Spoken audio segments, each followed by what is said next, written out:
Hi, I'm Michael New. Hi, I'm Jesse Maddox. And we're joined here today by Denny Senamontri. Denny's a man of many talents, and I'm going to be honest with you here. I cannot remember them all, so I'm going to let Denny go ahead. He says it so much more eloquently. Introduce himself. I'm Denny. I'm an ex-military, former U.S. Army, former French Foreign Legion. I was a scout sniper, special ops. I was a scout swimmer. I was a case officer after I was done working for a private intelligence firm, and right now I'm an entrepreneur, trying to hustle, making $1 billion or meet death. Okay. Hi, I'm Michael New. I'm an actor, producer, writer, and I got a background in engineering.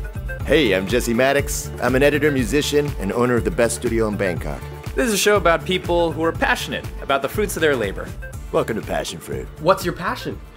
Actually, guys, I like to be happy. Yeah, you guys know me for a while. I just met Jesse, really cool cat. I want to live an extraordinary life. I'm glad that I'm not dead yet. And I do appreciate everything in my life. One thing the military has taught me that a cold cup of water goes a long way. Sleeping indoors goes. So every moment I live is a moment of happiness, is a moment of bliss, and I don't take anything for granted. And my passion is to continue that and to just get drunk with all my friends. Hopefully somewhere in a tropical paradise setting. For the record, that might be the best answer that we've got so far. Yeah, I really wish we had beers right now so we can cheers to Damn it! Why not? It's not over. Pause the podcast. Pause it. There we go. Cheers. Cheers. Cheers. It was an opening so good we actually had to take a Good morning. What made you interested in that kind of, we'll say like a military active career? Glory.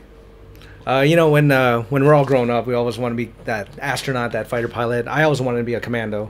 And I will tell you, it's way different from what you imagine being. I can imagine.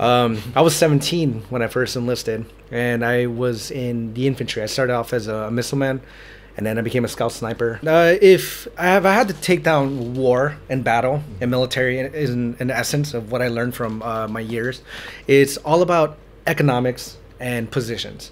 What position are you in? What better position are you at? And how much money can you destroy or take from the enemy itself? As a scout sniper, that's the best example. We're really dangerous. Not only do we have range, concealment, we have precision, but we're essentially out behind enemy lines, and I can take down enemy personnel with $1.50. And if I have a bigger caliber weapon, like a 50 cal or a 338 or whatnot, I can shoot at airplanes, I can shoot at engines, I can shoot at tank sensors. And you have to imagine that this $7 round is taking essentially a $20 million equipment down. And I'm scary out there. Are we really talking about warfare right now? We're talking about warfare right now. Real in the field. Yeah. But why I wanted to join the military and why the difference is that, you see all these movies, you see all these gung-ho actions, explosions, the danger pretty much, right? And the reality is that you do get all that, but as a teenager joining the military, it was just a wake-up call for me.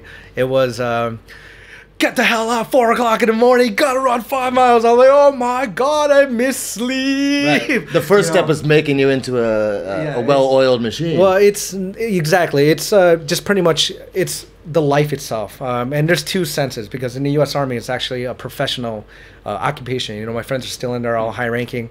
But you get that initial training, your combat training, your infantry training, your special schools. And then afterwards, it's like a profession. I report in at this certain time. Either it's 4 in the morning, 7 in the morning, 5 in the morning, usually pre-dawn. And then we usually knock off around 4, 3 or what time. But there's a lot of BS included. Sometimes you have to stay 3 weeks. Sometimes you get locked down. Sometimes you're on a deployment call. Sure. And then the opposite of that would be the French Foreign Legion, where it is probably the most brutal regiment my unit, which is 2nd Foreign Parachute Regiment, which is probably the most brutal regiment in the world. So forgive my ignorance. French Foreign Legion, is that based in Europe? Or is that... French Foreign Legion is an offset mercenary unit that was created by King Louis. back in the 1800s. So is it for the French government, or is it? Yeah, it's for French interests, ran by the French government. Is what they did is that they opened a military wing that's open to foreigners, and the concept of that is that they rather send foreigners to go die instead of their own countrymen, which actually makes a lot of sense.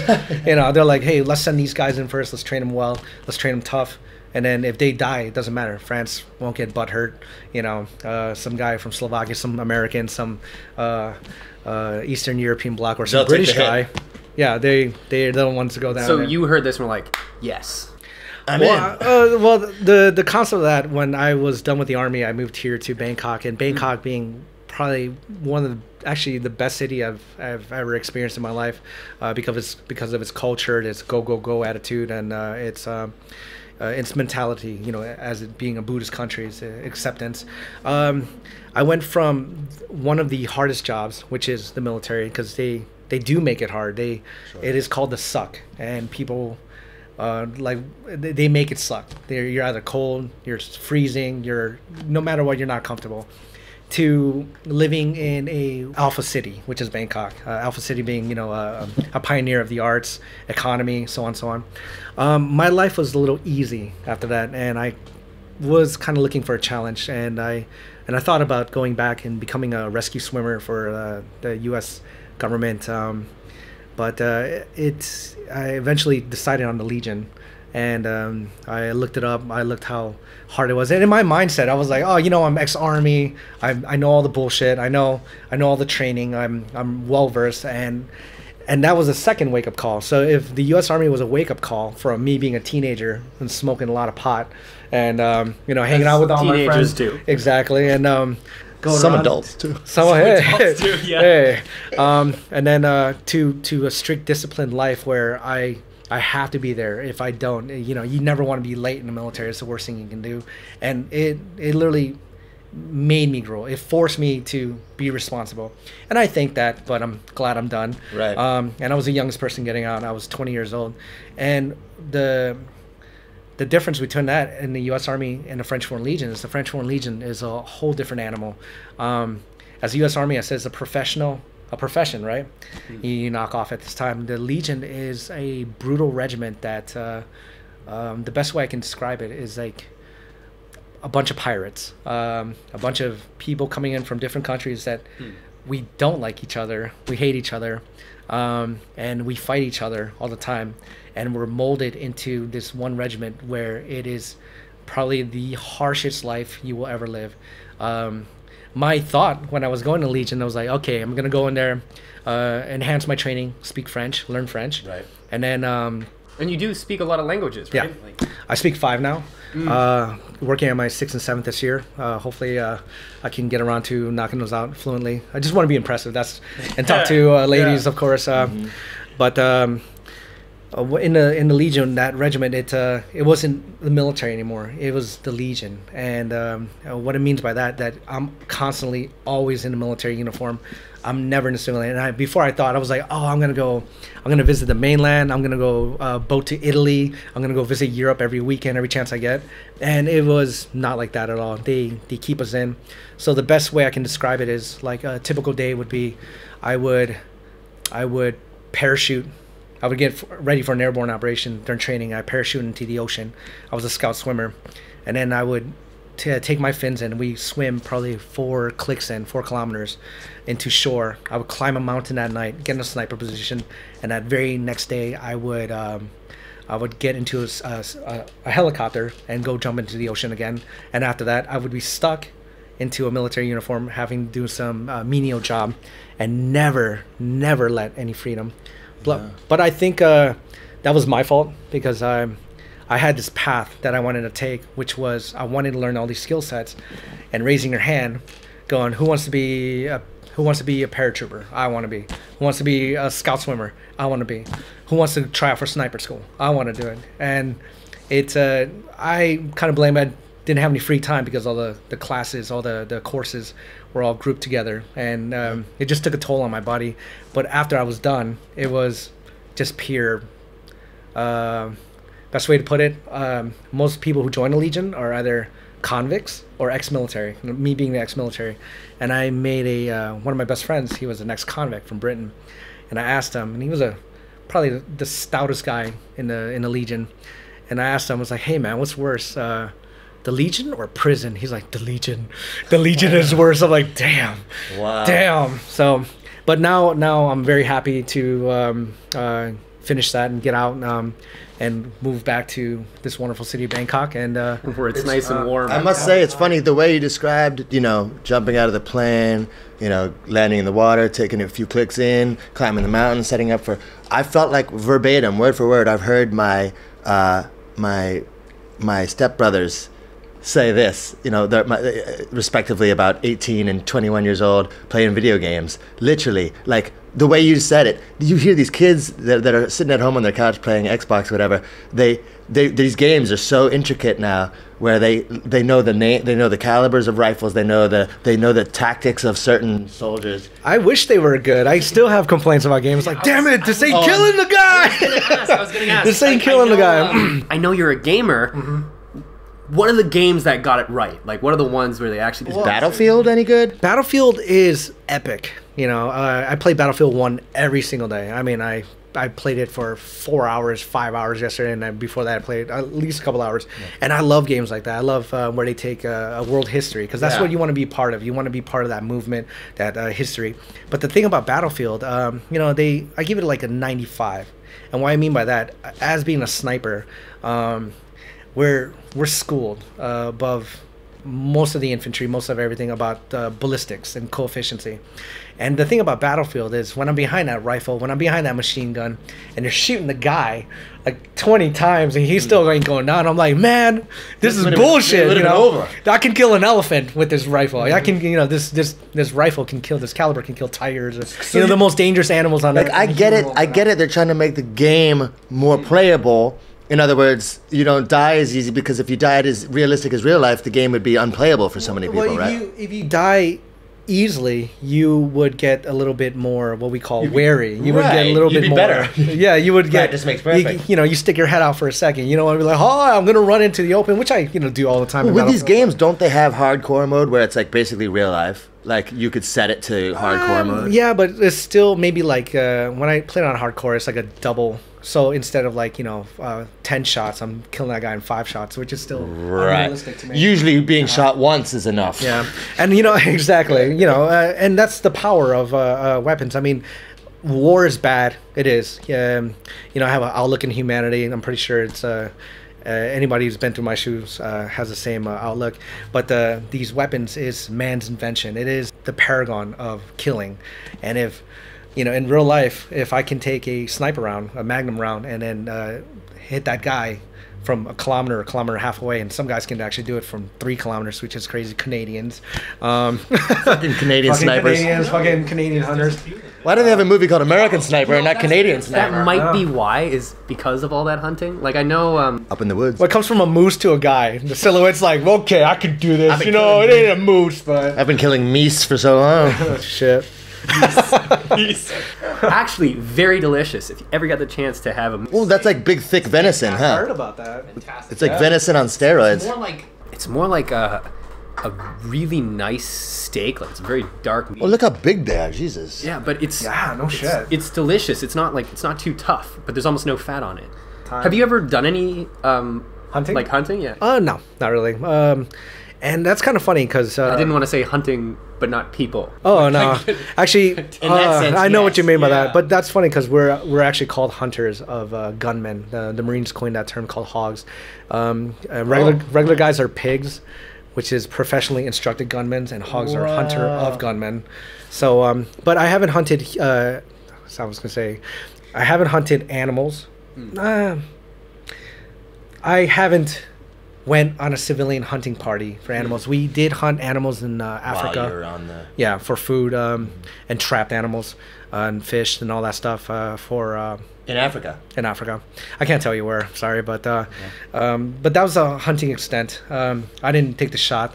And I honestly don't feel... I'm not going to say I'm not going to hunt, but I'm not an avid hunter. And in the sniper team, it's funny, in the U.S. Army, every single person is from Kentucky or from the South. and they all hunt, and they're like, so, no, I don't hunt. Do you hunt? No, I've gone fishing a few times though.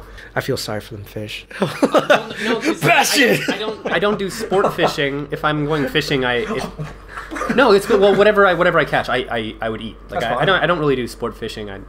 I mean, I know they're not supposed to be able to feel anything, but I still feel bad. Like they got the hook in the mouth, so I'm just like, if I do that, then I'm gonna eat it, and I'm gonna try and not waste anything. Chop its head off. Yeah. Man, fresh You fish hunt? is. I don't hunt. No, I've never hunted. I also, I don't know. I don't find it. I would probably only hunt if I had to. No. If I had to, yeah. The another big part of why I don't hunt is I'm not too fond of game meat in general. Like I love deer venison. Love when my neighbors go out, and those moose meatballs that my friend's wife posts up. They look delicious. But if I had to go hunt I hunt something that's like wild boar. You know, they have like that. They're an invasive species that's coming out. It's a bit of an epidemic. Yeah. And I would try to find the best recipe for wild boar, but other than that, I'm not a fan of elk. I had elk meat a lot. Wild boar is very delicious as well. Another one you really should try. I had bear. And that was, and it was very gamey. I mean, they prepared it like a patty, like a burger, and I remember biting into it and thinking, I'd rather just have a hamburger. Yeah, you know what you're thinking, like, who's eating who now? Right. What can you tell us about the training that you actually had to do? Well, it's one thing in the military training, because I'm out now. It's a constant thing. You know, if, you know, like, let's say my friends, they've been in, they're all high ranking, they're 15, 20 years. What I had was the most voluntary thing, the most airborne, seaborne, infantry, small team reconnaissance, commando tactics that I can get. But you never stop training. There's always a skill set that you can learn. Like, you know, in the jungle training, how to track, how to lose, how to navigate. And I'm an expert in navigation, but when you're in the dense green and you look at your map and all it is green, and I mean, I've never seen that before. I've never seen just green. Right. You know, when you look at a terrain map, you have your elevation points, it's just lines, but you can tell what they are: hilltops, saddles, ridges, whatnot. And you know, it's things like that you keep improving, and then you start training in elements that you're not comfortable with. You'll start training with other units that are mountain experts, that are or with seaborne experts, some who are good at pathfinding and stuff like that. Sure. The training I've done is infiltration is my expertise, and I took that skill set after I was recruited for a private intelligence firm to infiltrate. Well, I can't tell you. Asia. Yeah, Asia. Well, the same pretty much concept, same terrain, deep dark jungle, urban terrains, and whatnot. But I'm really, me and my unit are really good at either inserting, by... You and your unit are good at entering and inserting. I'm sorry. Air, sea, land, and then sneaking in and be way deep behind enemy lines. And what we do is we literally just grab information, pay attention, and then we report back. And if we do have that sniper shot, we do have that long gun, we always do have a long gun, we'll take the shot, you know. But my most dangerous weapon, people are like, oh, you're a sniper, you're scary. I'm like, yeah, but snipers are 99%, unless you're in a heavy target-rich environment, 99% you won't shoot your weapon. I will do reconnaissance. Yeah. And when I do shoot my weapon, that first target of opportunity or that key select target goes down, and my dangerous weapon is my radio. You know, me and my spotter, or if I'm the spotter, we take a radio and we start calling indirect fire or air support, or the big guns will come in. And because if you literally truly think about it, we're only 2 to 3 men, or maybe a 5-team recon. And if you're putting us deep behind enemy lines, we can't fight. If anybody spots us, we're pretty much screwed. We got a bolt action rifle, maybe a semi-automatic. I heard they're adding machine guns in, but that's nothing compared to, like, oh god, there's 30 men. Oh my god, they're all shooting at us. We're pretty much dead. So that's why we rely heavily on camouflage.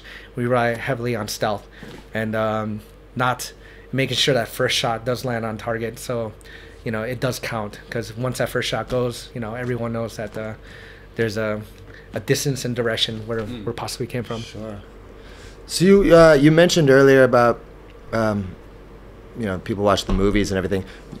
Do you know any off the top? Do you know any movies that kind of got it the most right? Like, I was talking with Mike the other day. It was there are only a few movies that did get it right, and I would say 99% of the movies out there that detail a military life or aspect or operation really sucks ass. I mean, they're really horrible. The only movie I saw that got it right is probably, I'll try to name 3. Saving Private Ryan, of course. Steven Spielberg. But the fact he got it right, he's got good actors. You can believe Tom Hanks was a school teacher turned Ranger 03 captain, in the middle of a war that he doesn't want to be there. You can tell the characters, and they're all great actors. He did it because he had to, and he wanted to save his country. And he's like, I'm here, I'm a school teacher, and I don't want to do this mission. And the other characters, their personalities, they're like, man, what the hell, this is bullshit. One thing, and the other ones would be, and they all have the same kind of concept, Behind Enemy Lines, with Owen Wilson. I love that movie. That's a great one. Owen Wilson's a sailor. He's a Navy pilot, isn't he? Yeah, he's a Navy pilot or naval aviator, and he gets shot down. But the fact is, his spree is like every other soldier's spree. Like, okay, we're here, we're gonna do our job, but nobody wants to be there. Now, I mean, I won't say nobody, but most people, we don't want to be there. We're doing it because we're honored to do it. But honestly, you're put in a dangerous situation. You're put in a shitty situation. Nobody wants to die in a third world country. Right. Nobody wants to die on some hilltop where no running water, with no, where everyone hates you. And I guess that's what commands the respect. But in those movies, you do get that aspect. Like Owen Wilson would be like, what the hell are we doing here? And I actually served in a theater. And he's like, what are we doing here? We're flying around, we're doing this. So that is a great interpretation. So even more importantly than how the guns are fired or how the action is, it's more about how the people. Yeah, I mean, the thing why I hate about most military movies is that they try to, they try to find the biggest jock, if I say, and nobody's like that. I mean, I do have my gung-ho friends, but they're just regular guys. They're married, some have kids, a lot of single guys, but we're just regular, we're just regular people. It's like college pretty much. But they don't have to be like Thor. Everyone doesn't have to be like Conan the Barbarian. Yeah, everyone's in the movies I see, everyone's just throwing their shoulders up. Everyone's just like talking in a totally monotone voice. They're trying to throw out military lingo. Nobody's that. There's me. I kind of gave my last speech when I was in the Army. I was like, there's 2 kinds of people in the Army. People like me, and people want to be like me, so fuck you, fuck you. My LT was a ex-Green Beret, Special Forces, and he was in Somalia for that Black Hawk Down situation. And he was an E6, and he went SF. He was a Ranger back then, but him and I were, I was his favorite soldier. That's why I mentioned him. But if you talk to him, that guy's a career. He comes from a military family, but he's just a guy. He's a dude. Yeah, he's just a dude who's really well trained that you want to respect, because you never meet a butter bar with a long tab. It's called long tab, and with a Ranger's combat scroll.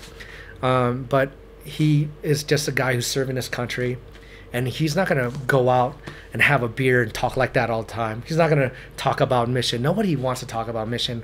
You only talk about mission when you're in the briefing room. After that, you want to go out and have fun. You want to go out and do whatever you find fun. Either it's, with me, it was, hunting for single ladies. I like how you just put a pause between those two. Yeah, I was like, I was trying to say, hitting the college. And I never told anybody I was in the military. I would hit up college towns, and I go hit up my friends who, were girls, and they actually went to college in the same state that I was based in. It was like really a relief, because I was 17, I was 18, and they're like, hey, come stay in a dorm room, meet all my girlfriends, and then we're gonna take you out. And I never told anybody. I was like, hey, what do you do?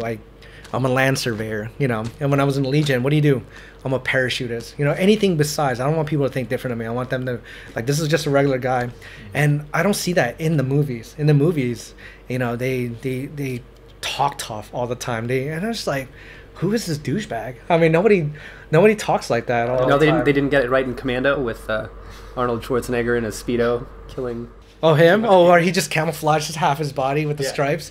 That's awesome. Go Arnold. If you think about that movie, if you see Predator, and if you see Commando, you see the bad guys, and they're actually having their weapons. They're actually shooting normal, and then in Predator, it was a Delta team. It was like a Delta Force team, and they're just like shooting from the hip, just nailing every single person, and all the bad guys are just shooting. Like one guy in Predator was a real. Ventura.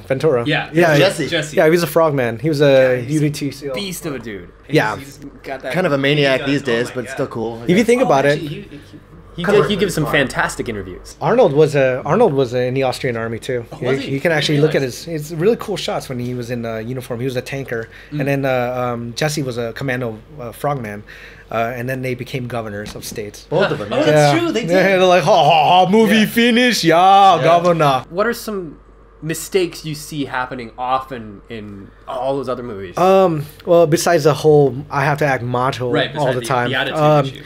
And this is probably one of the best trailers I've ever seen. I actually was waiting to see this movie. I'm a really big fan of this franchise, but the movie turned out to be a piece of shit. It was called Godzilla. Right. Oh, the later one of the most later. Yeah, I didn't like that movie. Yeah, because it was a trailer was so good with the parachuters. Yes. And the yes, exactly.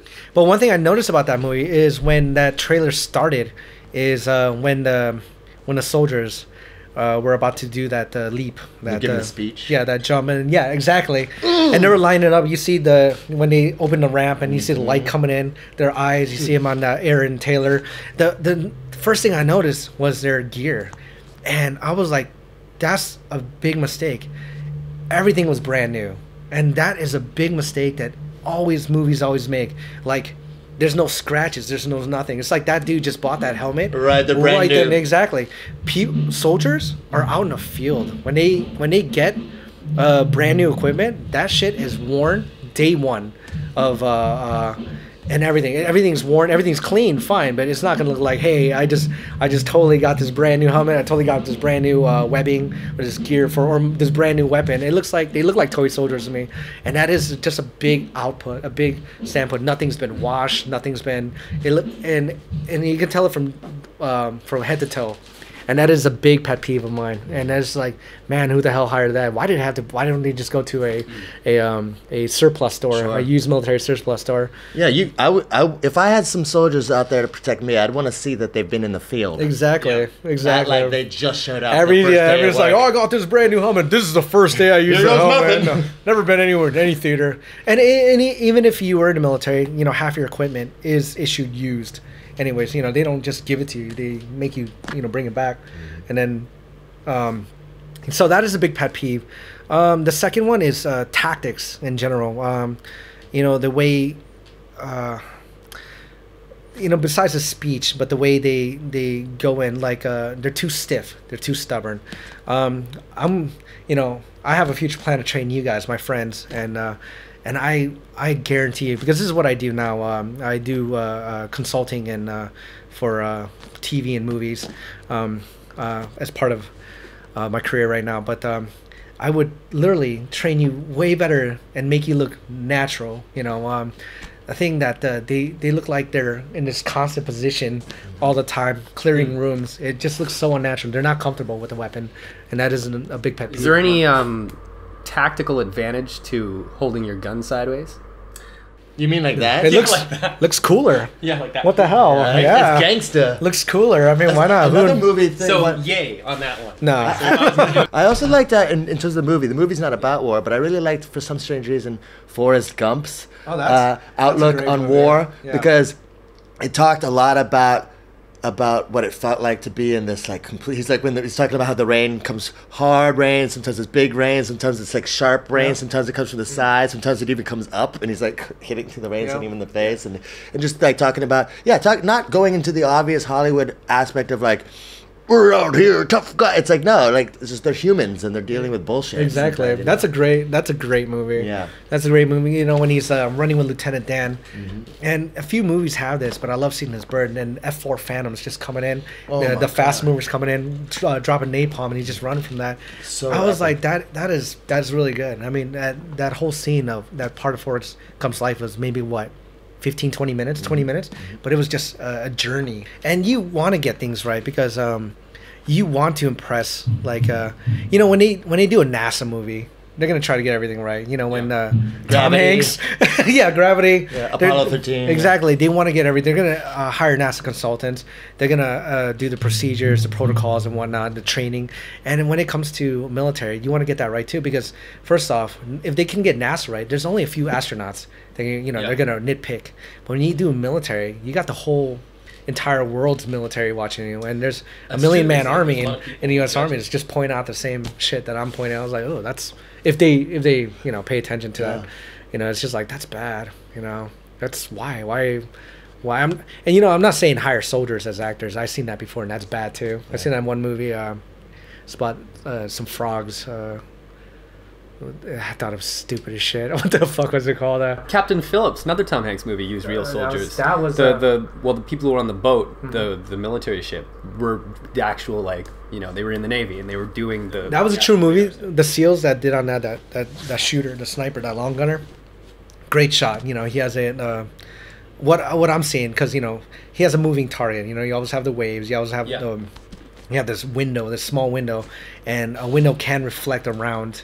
That can offset and hit somewhere else, and you have a hostage situation. So that was amazing. But having an entire movie off Captain Phillips kind of seemed a little, boring, especially the title. I was like, man, Tom Hanks, why'd you have to? To be honest, I never watched it, and I never found myself interested. I don't know why. Even he comes from my hometown too. Just outside of. I enjoyed it. I think it's worth watching. Maybe it's not as exciting as Saving Private Ryan or Apollo 13. All these Tom Hanks movies are far as count, but Saving Private Ryan is epic, because that is actually, if you think about it, or I don't know if I might be incorrect here, but that is like a D-Day movie. Yeah. You never really kind of D-Day portrayal. Ever. You never can literally get that D-Day. I can't even think of another movie of D-Day. I've never seen a D-Day portrayal like that. Where soldiers, sailors, Marines, whatever, they're running up the beach. A lot of soldiers who watched the movie.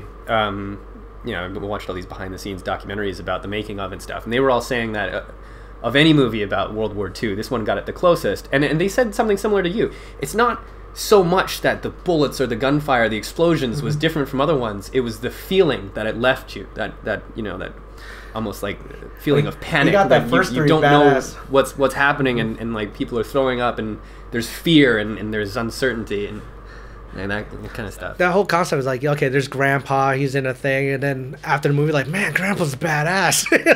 Look at Granddad running up the beach, or parachuting in with 101st, getting his ass saved by Tom Hanks. Earn this. / School Tree, yeah. I had a lot of kids. I know, right? I thought his granddaughters were cute. That's part of that. Right. What about after 9/11? What kind of effect did that have on you? Because I already know how you are as a person in terms of this whole thing. Well, I'll tell you everyone should know the truth. One thing about 9/11, America got attacked, right? Everyone knows that. And you had a surge in the armed forces, and we were engaged. My division was the first to get engaged in Afghanistan, which is the war we're still having today, and everyone forgot about. And that's great, because we were pounding them to the ground. We're like, okay, we're attacked, is a reason to call to arms. And you kind of have this national unity that like people don't like us being us. And New York would be the symbol pretty much of the most international alpha city in the world. And everyone speaks a different language. You have Little Italy, you have Chinatown, you have whatnot. And they attacked us for being inclusive. They attacked all these religions, they attacked all these races, and they literally attacked everyone. Yeah, attacked everyone, and they declared war when they attacked the Pentagon. They tried to hijack. But the fact is that we're not done with that war, and this is the truth. And America's in sort of a progression right now where we're getting played by the Russians.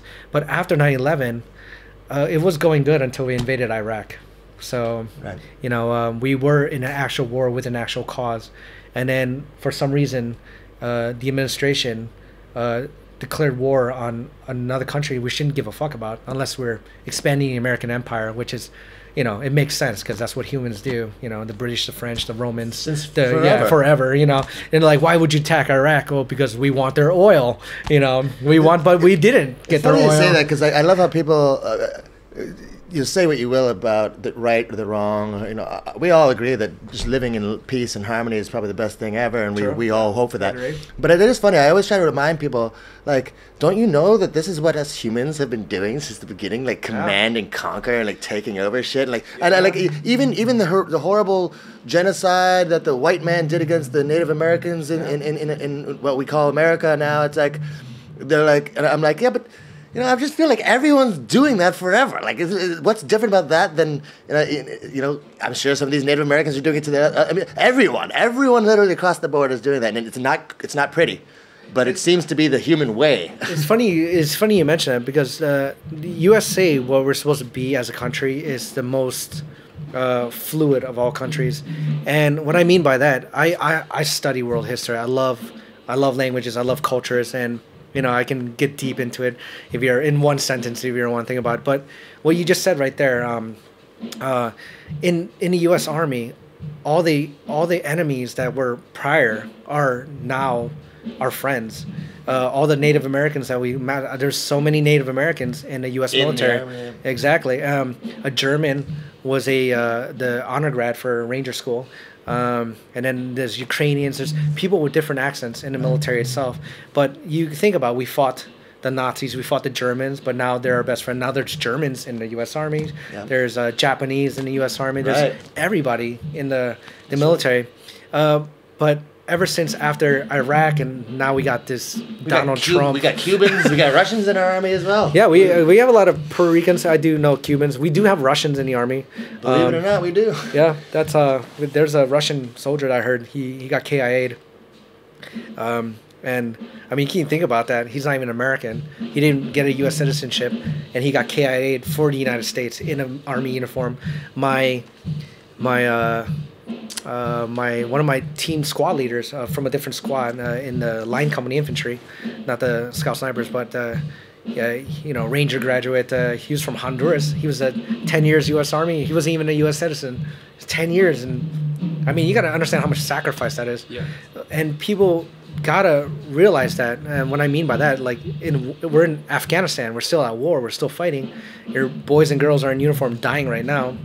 That's why you should behave. You should be respectful to each other. You should make America the greatest country, because people are dying for your freedoms. But not only that, the sacrifice that they give up. You lose your freedom of speech. You can't talk back to your superior officers. You can't do what civilians can do. You would go to federal prison, and that's the big sacrifice. And if people can do that, at least you can be respectful of each other. You can try to live an extraordinary life. Take advantage of what the freedoms that your country gives to you. I know you work hard. My parents worked hard. We all work hard. I work hard. And when you're done, go drink some craft beer. Go buy yourself a steak. Don't be miserable. Oh, man. Don't be miserable. Don't be a douchebag. Away message. Right Don't be a here. douchebag. Don't be a douchebag. Don't be a douchebag. We've covered some of the military training. We've covered that aspect of your life. But now here you are back in Bangkok, where it's warm every day, and you have or hot, and you have a much more comfortable existence, hopefully. Yes. What are you doing these days? These days I hustle. I do. Coming from my background, and that being an American, I do not stop. I have a few business partners. I manage property. I teach acting, or not acting, excuse me. I consult and teach on production sets, military tactics. I travel all of Southeast Asia, looking at F&B and hospitality, and pretty much, what do you want to call it? Auditing them to how they can improve their business. I do have a customer service background. I do have a retail background, and I take everything I know and I try to not stop. I really want to be successful. I really want to live the American dream. I tell my sister every day, I'm like, look, my mom is from Thailand, and I'm first-born generation in Chicago. And my mom used to give me stories like, when I was younger, we used to have to walk 3 kilometers for water. I'm like, yeah, Mom, I get it. But after the military, I understood her. You're like, what? I'm like, Mom, I got to swim 3 kilometers to be a sniper. True, exactly. But I did have to walk to go to the river to take a bath. I do know how it feels to be disgusting. And that's another thing about You movies. mean after you went in the river? After, well, yeah, exactly. Depends which you know. Hopefully But, not in but Bangkok. you have to level what kind of brown you're bathing in. You're like, look, this one's half muddy, half brown. Right. You know, it's actually it's pretty disgusting. It's all disgusting. It's all gross, guys. But like, but I kind of get that feeling. I know. I'm like, look, Mom, I know what you feel. And I tell my sister like, look, Mom used to tell us. So I wasn't like that. I was born in a small apartment. Then we moved to a house. Then to a bigger house, and and my parents didn't even speak English, but they gave us this life, so there is no excuse for me to succeed. So I want to do that. To not succeed. To not succeed. Yeah. Yeah. Fantastic. Well, do you have anything coming up for the rest of 2018, 2019 that you'd like to tell us about? Yeah. Well, I've been tapped for a bunch of projects. When it comes to hospitality, I might have to disappear. I know it sounds bad to a tropical paradise island, but I have lived on an island before. I lived on Corsica when I was based out with the Foreign Legion, and it does get boring. But this one would be, I guess I would take a break from the concrete jungle and then kind of escape into what was Time Magazine's untouched Thailand's paradise. And it is beautiful, and I hope you guys come visit. I will definitely. We're be gonna there, drink yeah. a crap load of wine and just smoke a lot of Legal tobacco. yeah, but Exactly. but that is what's coming up. Besides that, I'm still helping everyone to improve their business, which I'm really good at. I do appreciate my upbringing. I mean, there are things I can criticize from where I'm from. I am, and I should, because I am a veteran, and I do criticize America a lot and Americans a lot. Because if I can grow up to be polite and say please and thank you, and generally be not miserable, right? I expect everyone else to be the same if they have never have to suffer in a war zone or a third world country. The one thing is that what gets to me is that people make problems out of nothing. Make hardship Yeah, when it's not necessary. exactly. They create this hardship. They put their own anchor down, or they blame everyone else for their own anchor, and that really gets me. There's a lot of generally good people out there, and this is gonna be truthful now, right? But one thing I learned from growing up, my family, the other friends, my neighbor, I call him Uncle G. He was an ex-Green Beret. I grew up raising them. My mom's a few of my parents' employers were ex-military officers, and they would tell me stories, or most of them are aviators. I knew a captain who commanded his own ship, and I grew up with friends that are still in the military. But what they did is they sort of have this pattern. When they're done with service, they wake up to what's around them, what the country is, and I'm kind of falling into that category because I'm such a patriot. I mean, everyone should know that I love America. I know every president by name. Nobody really knows that shit. And my neighbors can attest to that. Like, yeah, we remember you as a kid. But now I kind of want to do what they did. I want to go back, enjoy the freedoms or the privilege, like owning a badass semi-automatic sniper system, or drinking craft beer, smoking weed in Colorado where it's legal, and hopefully the rest of the U.S. soon. But getting a nice, beautiful piece of land, because America is beautiful, but getting away, like minimizing my interactions with douchebags, meeting with these, and it's kind of morbid, but it's actually true. No, wow, that's the most beautiful thing I ever heard, man. I agree with you.